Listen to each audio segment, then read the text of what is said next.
Overthinking is one of the most common psychological struggles in today's fast-paced, uncertain world. It can keep us awake at night, sap our energy during the day, and create unnecessary stress in our relationships, work, and personal life. The science behind overthinking shows us that while it may feel natural, it is not inevitable. We can understand why it happens and develop strategies to reduce it. Below are 14 key points, each unpacked in detail. 1. Worry loops and rumination. Overthinking typically shows up in two major forms: worry and rumination. Worry is future-oriented, a tendency to imagine what-if scenarios, often with negative outcomes. Rumination is more about the past, replaying events or conversations endlessly, usually with self-blame or regret. Both create loops thoughts circle without resolution, feeding into anxiety, stress, and emotional fatigue. Psychologists have found that these cycles activate the brain's default mode network, which thrives on self-referential thinking. Unfortunately, this means the mind often confuses thinking with problem-solving. While the intention is to prepare or protect ourselves, the effect is paralysis and distress. Understanding this distinction is crucial. Worry and rumination aren't the same as productive reflection. They are repetitive, unhelpful, and draining. Recognizing the pattern is the first step toward regaining mental clarity. Simply labeling a thought as rumination or worry creates awareness, which weakens its grip and opens space for more constructive thinking. 2. Emotional brain and logical brain interaction. The brain is wired to keep us safe, but the interaction between its emotional and logical parts can sometimes backfire. The amygdala, the emotional alarm center, reacts quickly to threats, real or imagined. The prefrontal cortex, responsible for rational thinking and planning, tries to analyze these signals. In overthinking, the cortex overcompensates. It spins possible scenarios, revisits old mistakes, and searches for certainty. The amygdala, sensing the heightened mental activity, remains activated, fueling even more anxiety.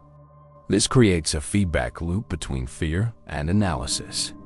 Neuroscience research shows that prolonged stress keeps the amygdala hyperactive, while suppressing activity in the prefrontal cortex, making logical reasoning harder. In other words, the more we try to think our way out of distress, the less effective thinking becomes. Knowing this dynamic helps us realize that not every thought deserves engagement. Sometimes, calming the emotional brain works better than feeding the logical one. 3. The need to control uncertainty. One major driver of overthinking is our deep discomfort with uncertainty. Humans evolved to anticipate danger. The unknown could mean survival or threat. In modern life, uncertainty appears in decisions, relationships, careers, and health. The brain craves control, so it generates endless scenarios in an attempt to reduce risk. Overthinking is essentially a misguided survival strategy. It feels like preparation, but rarely leads to clarity. In fact, research shows that obsessively analyzing uncertain situations worsens stress and reduces decision quality. For example, people who repeatedly rehearse conversations or predict outcomes often end up less confident, not more. The truth is, uncertainty can never be eliminated. Life is inherently unpredictable. Accepting this fact, rather than resisting it, is a powerful antidote. By learning to tolerate uncertainty through mindfulness, exposure, or reframing, we weaken the compulsion to mentally over-prepare. The paradox is that letting go of control gives us more peace of mind. 4. Metacognitive beliefs. Metacognition means thinking about thinking. It plays a central role in overthinking. People often hold unhelpful metacognitive beliefs, such as, if I don't think everything through, I'll fail, or I can't stop my thoughts. These beliefs fuel mental loops by making them seem necessary or uncontrollable. In reality, overthinking is not inevitable. It's a habit shaped by our relationship with thoughts. For example, if you believe worrying protects you, you'll keep worrying, even when it hurts. Psychological research, especially in metacognitive therapy, MCT, shows that changing these beliefs significantly reduces overthinking and anxiety. A healthier metacognitive stance might be, thinking has limits. I can choose when to stop engaging. This reframe shifts the focus from content, the thought itself, to process, how we handle it. By challenging rigid beliefs about thinking, we create distance, empowering us to disengage from unhelpful loops without feeling irresponsible or reckless. 5. Physical and psychological costs. Overthinking isn't just mentally exhausting. It has measurable effects on the body. Chronic worry raises cortisol levels, which over time weakens the immune system, disrupts sleep, and contributes to fatigue. Rumination is strongly linked with depression and anxiety disorders. People caught in mental loops often report headaches, muscle tension, stomach issues, and trouble concentrating. Psychologically, overthinking erodes self-confidence and problem-solving ability. Instead of clarity, it creates confusion and indecision, leading to procrastination. Studies even suggest that excessive rumination increases risk for cardiovascular problems due to prolonged stress responses. In relationships, overthinking can show up as overanalyzing others' words or behaviors, often causing misunderstandings. At work, it may lead to analysis paralysis, where fear of mistakes prevents action. Recognizing these costs is vital, not to create more fear, but to emphasize urgency. Overthinking isn't a harmless quirk. It can damage health, performance, and well-being if left unaddressed. 6. Awareness and naming the loop. The first step to stopping overthinking is awareness. Most people get lost in their thoughts without realizing it. Naming the loop: I'm worrying, I'm ruminating, my thoughts are spiraling, creates distance between the thinker and the thought. This technique comes from mindfulness and cognitive behavioral practices. By observing thoughts as events in the mind rather than truths, we weaken their control. It's like noticing you're caught in a current instead of believing the current is all there is. Labeling thoughts also activates the prefrontal cortex, which helps regulate emotional reactivity. A practical exercise: when a repetitive thought appears, say silently, "That's just a worry," or "That's rumination." This small act interrupts automatic engagement, allowing you to pause before diving deeper. Awareness doesn't eliminate the thought, but it opens the door to choice. From there, you can decide whether the thought is useful or let it go. 7. Worry or rumination time. A surprisingly effective strategy is to schedule your overthinking. Psychologists call this stimulus control. Instead of letting worries invade all day, you designate a 15 to 30-minute window, say, at 7 p.m., to focus only on them. When anxious thoughts arise outside that time, you note them and defer them. "I'll think about that later." This practice contains overthinking rather than letting it run wild. Over time, many people notice that by the scheduled time, their worries feel less urgent, and some even vanish. The method works because it trains the brain to see thinking as optional and time-limited. It also reduces the fear of forgetting important concerns, since you've promised yourself space to revisit them. By confining overthinking to a set window, you regain control over your mental environment, proving that worry and rumination do not need to dominate your day. 8. Focus on controllable versus uncontrollable. Much overthinking comes from confusing what we can control with what we cannot. We replay conversations, wishing we had said something different, or predict outcomes of events beyond our influence. This is wasted energy. Stoic philosophy, echoed in modern therapy, emphasizes distinguishing between controllable and uncontrollable factors. What's controllable? Your actions, responses, and choices. What's uncontrollable? Other people's thoughts, the past, and much of the future. Focusing on the controllable brings clarity and action, while releasing the uncontrollable brings peace. A simple exercise. Make 2 lists: things you can influence and things you cannot. Then commit to acting only on the first list. This shifts your mental energy from futile speculation to practical steps. Over time, this habit retrains the brain to abandon unproductive loops, replacing them with proactive problem solving and acceptance. The result is less stress, more clarity, and a greater sense of agency. 9.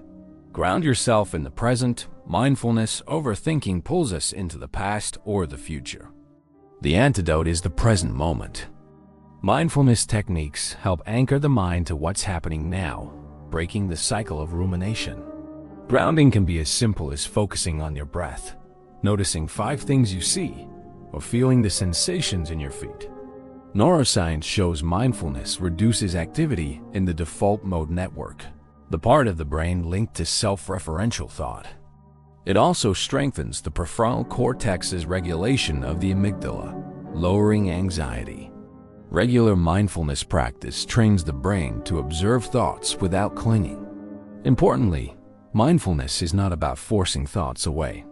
It's about noticing them and gently returning attention to the present. Over time, this builds resilience, making the mind less likely to spiral. Even 1 minute of grounding, taking slow breaths, naming colors around you, can interrupt overthinking and reconnect you with reality. 10. Write down thoughts. Writing is one of the most powerful tools for managing overthinking. When thoughts stay in the mind, they feel infinite and overwhelming. Putting them on paper externalizes them, giving shape and boundaries. Journaling allows you to see patterns. Are you revisiting the same worry repeatedly? Are your fears realistic or exaggerated? Once written, many worries lose intensity because they no longer swirl chaotically. Researchers call this expressive writing, and studies show it reduces anxiety, improves mood, and even enhances sleep. A practical method is brain dumping. Set a timer for 10 minutes and write down every thought without editing. Alternatively, use structured prompts. What am I worrying about? What's in my control? What's the worst-case scenario, and how would I cope? Writing not only declutters the mind, but also transforms overthinking into problem-solving. It creates distance, perspective, and often surprising relief. 11. Cognitive defusion techniques in acceptance and commitment therapy. ACT. There's a concept called cognitive defusion, separating yourself from your thoughts. Overthinking happens when we fuse with thoughts, treating them as facts or commands. Defusion breaks this grip. A simple exercise. Instead of saying, "I'm a failure," rephrase it as, "I'm having the thought that I'm a failure." This subtle shift reminds you that thoughts are just mental events, not truths. Another technique is to repeat a troubling word aloud until it loses meaning, reducing its emotional charge. Visualization helps too. Imagine your thoughts as leaves floating down a stream, coming and going. Research shows these practices reduce distress and increase psychological flexibility. Defusion doesn't aim to stop thoughts, but to change your relationship with them. When thoughts lose their authority, overthinking weakens. You realize you don't have to fight, suppress, or obey every mental whisper. You can simply observe. 12. Take small action. Overthinking often thrives in inaction. We stay stuck in analysis because we're afraid of making mistakes. Ironically, this avoidance increases anxiety.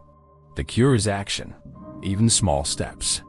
For example, if you're overthinking a work project, send an email draft instead of endlessly editing. If you're worrying about a relationship, initiate a short, honest conversation instead of rehearsing it in your head. Action interrupts the cycle by proving that reality is often less catastrophic than imagined. It also gives the brain feedback. Problems are solved by doing, not by infinite rehearsal. Behaviorally, this works because action engages new neural pathways, diverting energy from rumination.